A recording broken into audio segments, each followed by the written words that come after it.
Hi everyone, and welcome to another episode of Cybersecurity Sauna. Thanks for joining us for another session where we sweat out the hot topics in security. So welcome to all our listeners, and be sure to follow us on Twitter at #CyberSound. Threat hunting has become a buzzword in the industry of late, but what is it all about? Why should companies consider using threat hunting as a part of their security strategy? Today, Connor Morley, threat hunter with F-Secure, is joining us remotely to discuss how his craft helps companies take a proactive approach to security. Welcome, Connor. Hello. So the term threat hunting within the InfoSec industry can mean a wide variety of things to different people, and different vendors use it in different ways. What's threat hunting to you in your role? Threat hunting is an offensive mindset with a defensive capability. It brings together lots of different elements of what we already have, but equally a lot of proactive engagements with how to defend networks. It also allows us to be more tailor-made for individual infrastructures and business needs. Threat hunting in general, as an overview, is the capacity to actively engage with defending people's assets and their estates and networks by constantly evolving our approach to understanding and therefore mitigating offensive capabilities. Okay, so is this related to sort of the assume breach mentality, that you sort of assume that you might have attackers in your network and you're using different scenarios to sort of look for them and maybe verify, like, maybe this has happened before, let's see if we can find any evidence of it? To a degree, we go by the philosophy that all preventative measures will inevitably fail. Mm-hmm. So threat hunting works more on the detective side. So if we go by the assumption that all preventative will eventually fail due to the nature of attackers being very creative and persistent, we therefore engage in understanding their methodologies, TTPs, in order to detect them when they do eventually break into a network. This can be done by either actively detecting through standard rule setting and tool sets that we actively engage and develop on in order to detect malicious behavior, or by vetting for very specific threat actions, which we call hunt sprints or use cases, which can be down to newly released exploit code or vulnerabilities that have become aware, like Bluekeep and things like that. Once that was aware, we were able to devise a hunt sprint specifically for indicators of compromise for that specific exploit, and we were able to sweep across all of our clients' estates in order to find if it had happened. Okay, so like when the next new hot exploit comes down, you guys can sort of immediately answer that board member question. Is this something we need to worry about? Sort of not maybe so much about the future, but like, have we already been compromised by something like this? Yeah, we're able to basically devise a sweep method in order to determine if they have been compromised previously in a legacy compromise. But equally, we're then able to incorporate that into our technological stack so that we can develop detection capabilities whether anyone tries to compromise them using the same exploitation, which gives us the full scope of legacy and future protection across all of our clients. I see. Is this a new approach? Where did threat hunting come from? So threat hunting fills a gap in the industry that exists between offensive capabilities and defensive capabilities. So for offensive teams, you have tools like vulnerability scanners, which are obviously the automated approach, but equally you have the manual approach of penetration testers and red teamers. Both actively search for vulnerabilities on your network, but the manual approach can obviously find things that are brand new or unique to an individual estate and things like that. Defensive capabilities rely basically on automated systems primarily, sort of systems you'd find in a SOC, which are signature-based, which are devised by individuals' research, which has been published to production systems, and then it's incorporated into the alert systems that the SOCs use. Threat hunting is basically the counterpoint of penetration testers and red teamers, in that it's the manual approach to defensive action, in that we don't wait to be told what is bad or wait for a machine to tell us if something has happened. We teach the machine if something bad has happened, and we actively and manually investigate particular compromises or concerns of our clients based on their needs. I see. What are some of the myths or misconceptions people have about threat hunting? Like, what is it not? Uh, we have this misconception that threat hunters are constantly sifting through all the data that comes through from every machine across all of our clients' estates. Now, right. that in itself is we do go through manual data, but we can't go through everything. For example, a single machine can generate thousands, millions of event log per day, especially if you're talking about servers and you're dealing with like connections and application handling and things like that. So although we do this manual scanning, it's not all that we do. As I just mentioned, one of the main things that we do is we incorporate this sort of detection mindset into our detection systems. So we're constantly adapting our detection systems in order for the fact that we don't have to manually go through data. But our adaptations to our automated system is dependent on our manual detection capability. It goes hand in hand. Another one is that you kind of got this real-time approach to chasing an attacker out of a system if they do get detected. We don't do hand-to-hand battle with an attacker in a network, grappling them in real time. But what we can do and what we do is response capabilities in order to hinder their capabilities, frustrate their activity until we're able to devise a fully fledged remediation solution in order to kick them out of a network.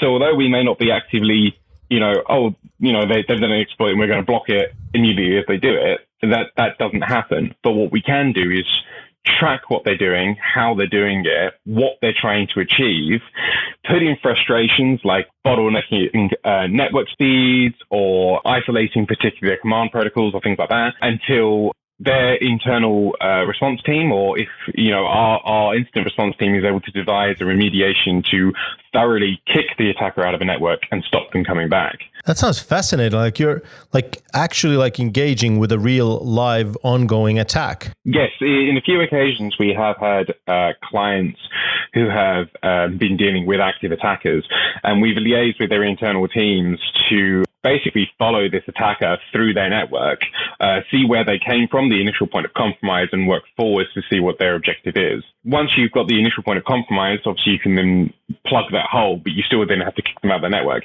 And that's where we then liaise very closely with our incident response team, or if the client has their own response team, we would liaise very closely with them to provide them all the information and metrics and sort of capabilities that the attacker is using so that they have the full picture in order to deal with the threat.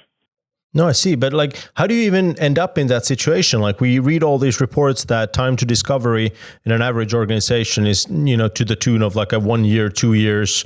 So how does that even happen that you engage with a live attacker? Well, in those cases, I guess they didn't have a threat hunting team. In our case, because of the EDR tools that we use and the frequency in which we can pull back data, which is very, very, very frequent, we're able to parse massive amounts of data through our analytics system and detect them in, if we detect them in more than 30 minutes, that's probably bad. I don't think I've ever heard of us not detecting malicious activity in, an hour and a half, I think, was the maximum, and that was to do with something else. Well, that's still significantly less than a year. Well, again, because we're actively monitoring these systems. The other thing to understand is that threat hunters don't work on a signature basis. So a lot of systems work by, if you see something doing this very specifically, alert on it. Whereas attackers don't always follow something very specific, especially if there's a targeted attack like an APT. They're going to customize their attack procedures for their target. And so a lot of our analysis works on behavioral aspects. So if we understand how a network is or an environment is meant to be operating and something is therefore doing something very deviant from that norm, we're very easily, with our eyes on the network, able to spot that and then engage with it much quicker than an automated system. Again, even our automated systems that we use, we don't use signature-based analysis. We categorize all of our automated systems by behavioral analysis. So we can categorize for specific clients if a system it's meant to be doing this very specific thing on this client, but if that very specific tool is doing something else, we get an alert for it. So it's then something that we'll look into manually, and then we can pivot off of that and see if there was any additional or even anything suspect out of that.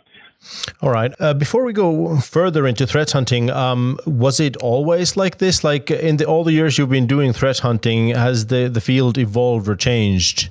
So I've been doing threat hunting for 2.5 years now. And obviously, when I arrived on the scene, I was fresh out of university.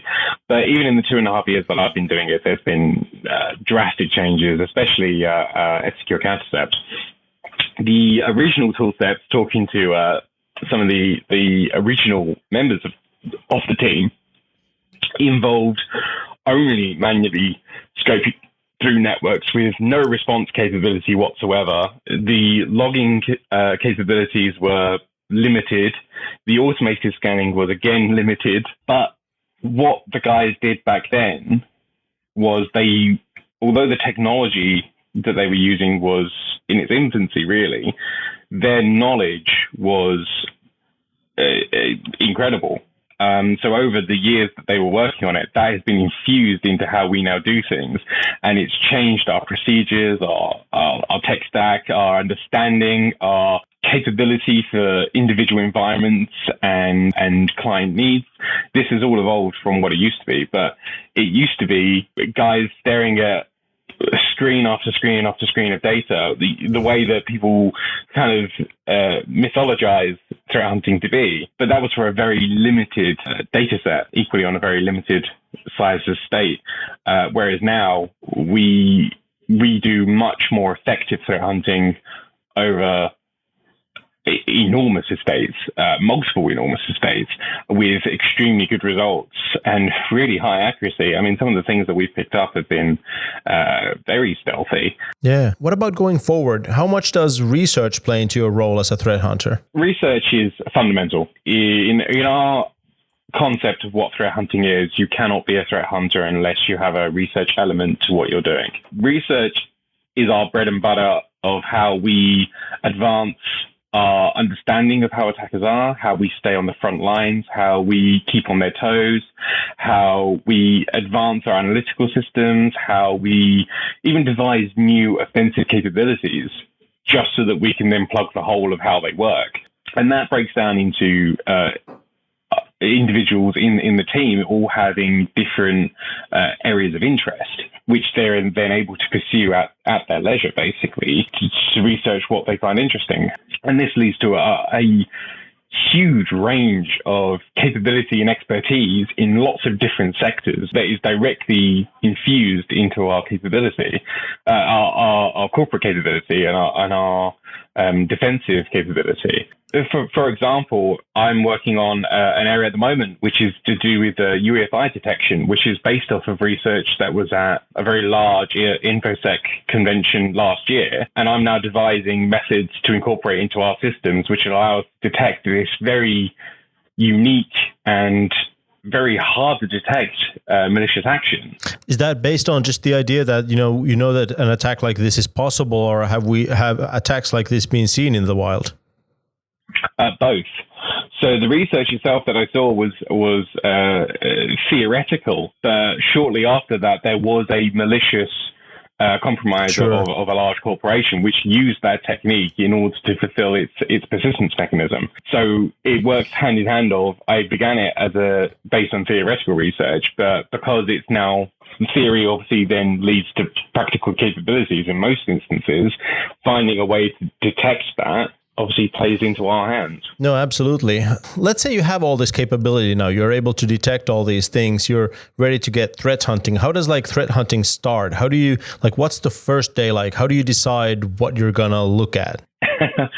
That is a bit of a trickier one. It depends. Again, some people have very particular areas that they're interested in, and the members of our threat hunting team can focus on those particular areas. Threat hunting in general is it's more a sense of picking out the anomalous, basically finding a needle in a haystack. It's being able to look at huge quantities of data and our alerts and different taggings that we get, and being able to piece them together to devise which ones of these are worth investigating, which ones look like normalized behavior. But if you're going to go more specialized into how does a threat hunter decide, oh, I'm going to do this hunt sprint today on this particular thing, that normally comes from the industry itself as a whole. So as I was just saying, the research that I'm doing is based on someone else's research. Lots of the InfoSec community, being the InfoSec community that they are very open about the work they're doing, about new exploits that they found, a very niche vulnerability and this sort of thing, which are then published onto their social media or Twitter or individual corporation blogs and things like that, which we readily read through and we investigate and things like that, which we then devise into a hunt sprint, we run across our estates, and then we devise an automated solution for. So all your manual efforts are sort of based on the newest and the sort of the cutting edge, and you're trusting on your tools and detection capabilities and automation to handle everything, sort of all the old stuff, the basic stuff. So we work on the idea of something called the Paris model, which works as a gradually increase in trust into an autonomous system. So we take the theoretical concept of a new vulnerability or exploit or something of that nature. We then devise, as I said, our hunt sprint, which is our manual approach to that. We then devise an automated approach to that, which goes into our system, which initially will have very low trust, which we will then refine over periods of testing until the trust reaches a very high probability of success, very, very high accuracy, at which point it will then be renegated down to an automated system so we can then move on to a new manual system and then start the cycle over again. I see. Okay. So how often does an investigation result in a detection of like an actual live attacker in a system? You mentioned that has happened a couple of times, but is it rare? It's very thankful to say that it is quite rare. Finding an active APT, thankfully, is not something that happens every single day, but it has happened, and we have caught them on every occasion so far for our clients. It's a bit of a rarity, and it normally stems from a new vulnerability being released that then isn't patched or so on and so forth, which gives people a foothold, which then triggers something else inside the network and on from that. Although we have had very rare instances where a group has attacked one of our clients specifically and very targetedly.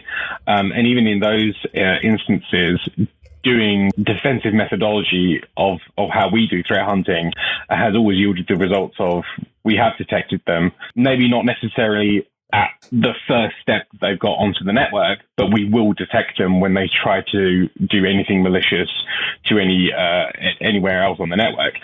One of the, again, back to what I was saying, one of the misconceptions is that threat hunters will detect as soon as an attacker gets a foothold on a network or an estate.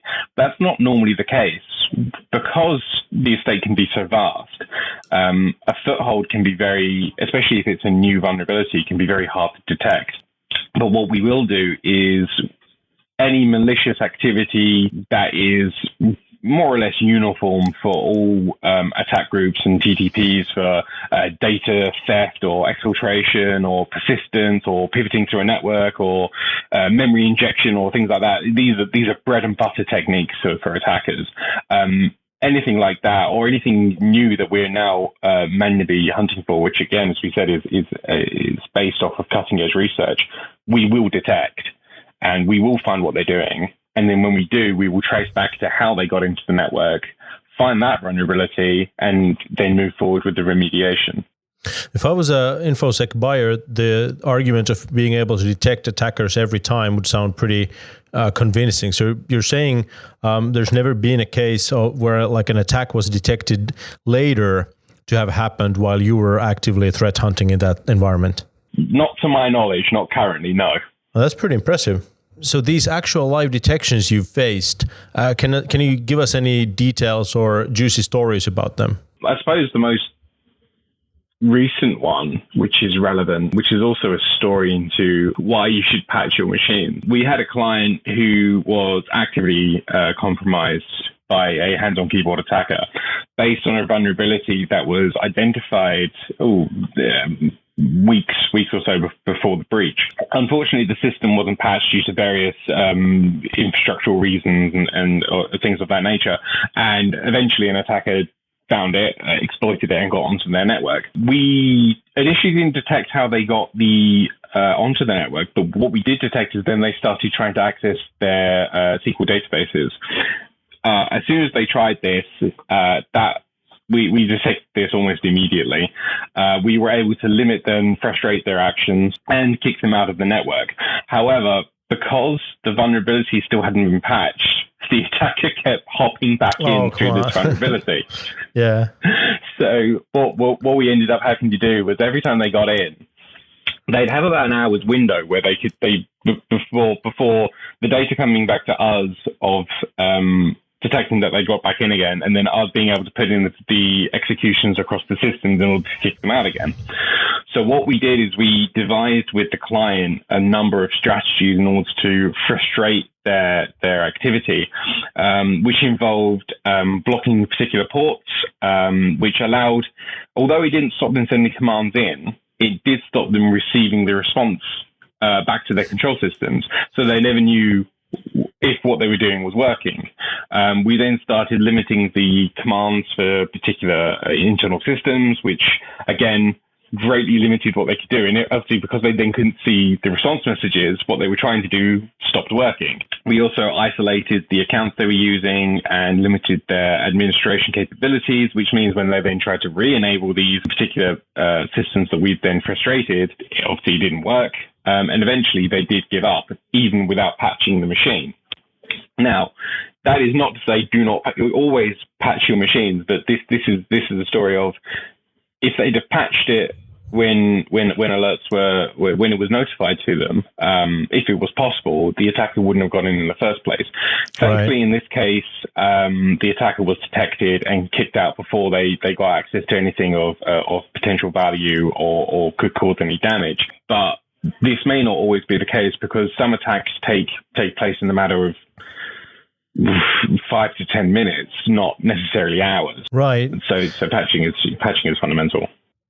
What I like about that story is that in the industry, we're always talking about defense in depth, but you're also you're using that, you're giving ground to the attacker. You're not stopping them cold, which would alert them that, they're being caught, their actions are now known. So you're giving ground, you're frustrating them, you're slowing them down, and they're spending all this energy and time on troubleshooting while you're working to sort of make sure that you know everything they're doing, make sure you understand how they got in, and are able to just evict them from the system once and for all.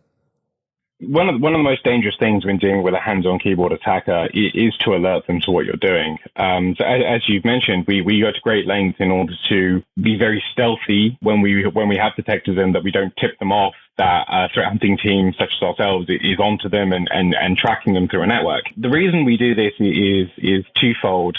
One, if they're aware of what we're doing, they may suddenly change their TTPs. They may change the way that they're attacking a system, which, if we're already aware of how they're doing it, an attacker is very rarely going to change that unless they have to, especially if it's working. So if we know how they're doing it, we can then trace them very easily across the network, and they'll be very visible to us. Secondly, we don't do it because some attackers, if they are detected, will basically they'll go nuclear. They'll cause as much damage as possible in the shortest amount of time. Basically, as a last-ditch attempt, in order to achieve their, especially if they were aiming to damage it, they'll just trigger everything they can at once. And also, we don't want that to happen. So by frustrating and limiting and putting in these boundaries and limitations to how they're doing, which, as you say, causes these troubleshooting, it allows us to still keep track of how they're doing things. And also, as you said, allow us to come up with a full remediation plan. One of the key things that we notice is that if a attacker has a foothold into a network, if we bottleneck that connection down to 5 kilobytes, really, really limit that connection down to minimal, they will still wait to use that foothold rather than make another one. Because it kind of works. It does work, and we've seen this time and time again, and it allows us to really to basically to play around with the attacker and make sure they're not getting anywhere that they shouldn't, and keeping track of if they are getting close to a sensitive system, that the client's been informed and they can take steps to prevent any sensitive data or information getting leaked and that sort of thing. Or equally, just move the machine effectively, just take it out of scope if that's possible. I love that. And yeah, it allows us to fully eradicate the threat. So, where does threat hunting fit into an organization's overall security strategy? Like, what's the relationship to other technologies like EDR? Threat hunting is an element all to itself. It doesn't incorporate into other elements of an internal defensive structure, but it does utilize different elements in a defensive structure in order to be most effective. So threat hunting doesn't override the need for penetration testing and SOCs and things like that, but we utilize the information gathered by these individual systems, such as EDR and red teaming responses and things like that, in order to constantly adapt our capabilities in order to readily defend a unique environment as best possible. So in an overall defensive security strategy, threat hunting is it's a very niche element to your security needs in order to have the most effective defensive capability that you can for your unique estate. So it's not the first thing I would incorporate in a new company, but like if I want to be reasonably sure that attackers can't get in, it's a crucial part that I still will need on top of sort of everything else.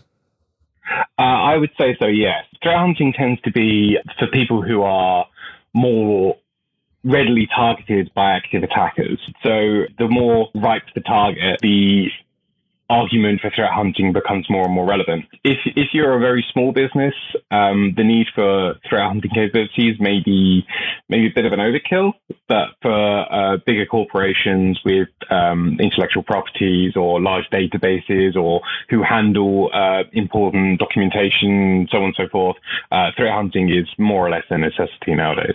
Yeah, what about companies with a history of breaches?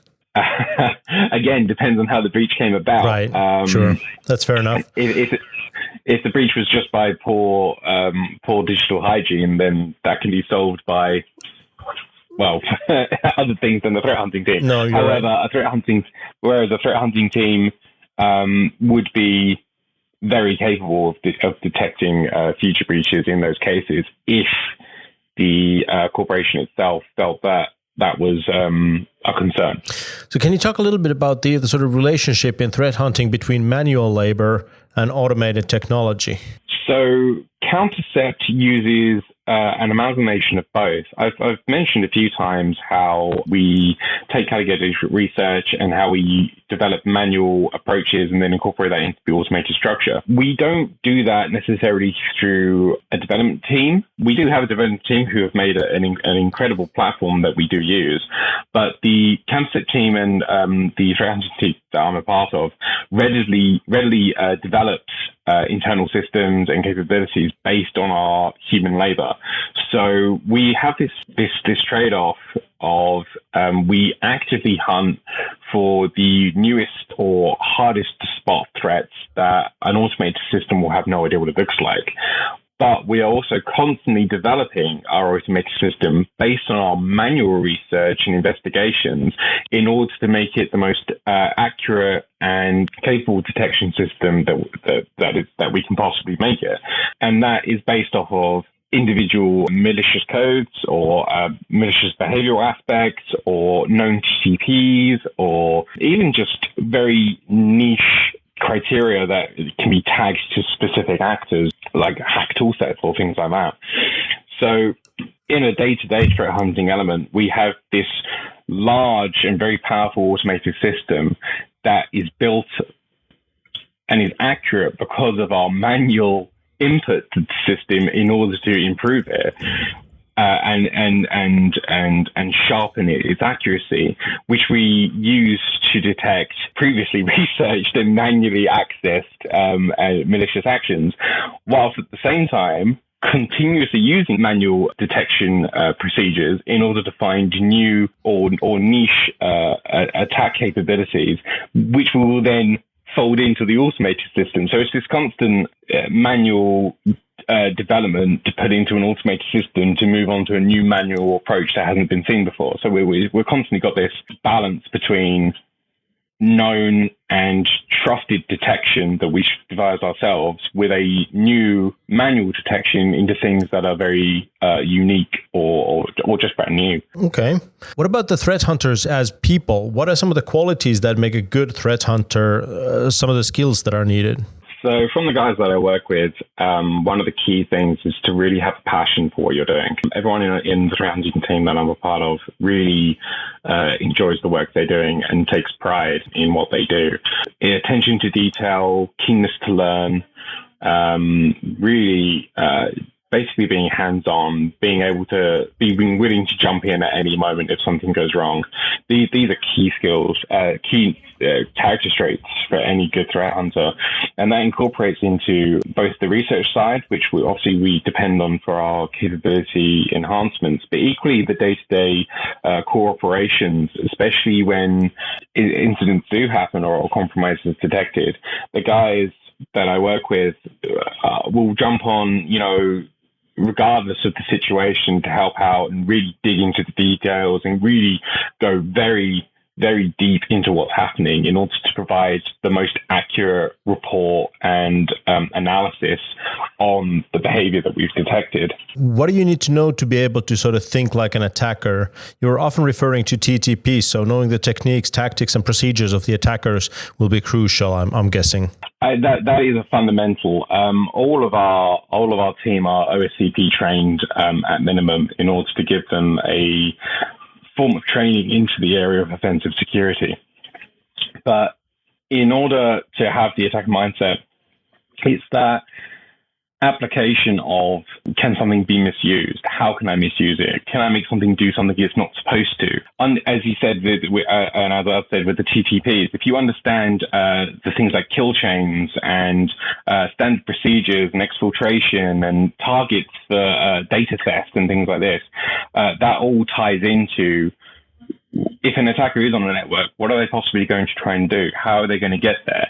What persistence mechanisms are they using? What exfiltration methods are they using? How are they moving through a network? That sort of mindset, and it's this sort of checklist you have to yourself of, if you understand how they're going to go about doing it or what they're possibly going to attack, you can work from that point backwards to understand how they got in, but equally you can then move forward from that point to understand where they're trying to go.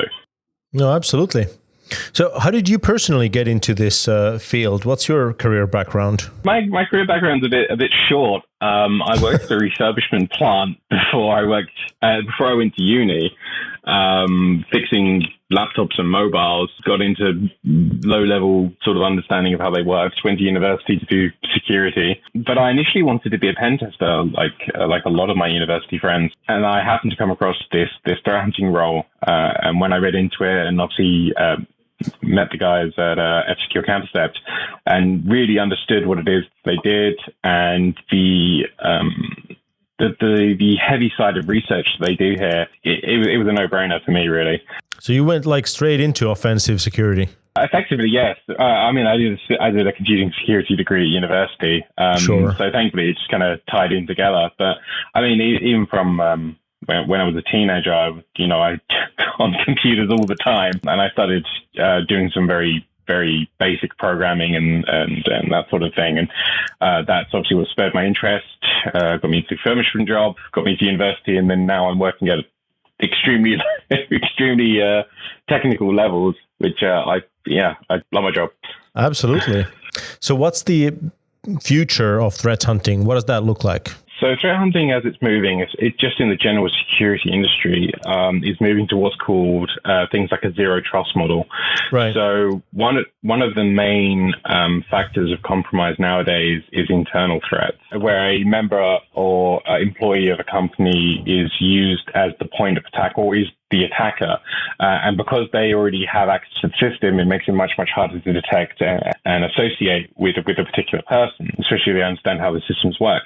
So the zero trust model that a lot of basically the industry should be moving to is that all action is deemed as untrustworthy, so therefore needs authorization and categorization, which means that there can be no action on an estate that isn't associated or categorized to a particular person or deliberate activity. And if it then falls out of either of these, it can then readily be detected. One of the other things that the industry is moving away from is blacklists.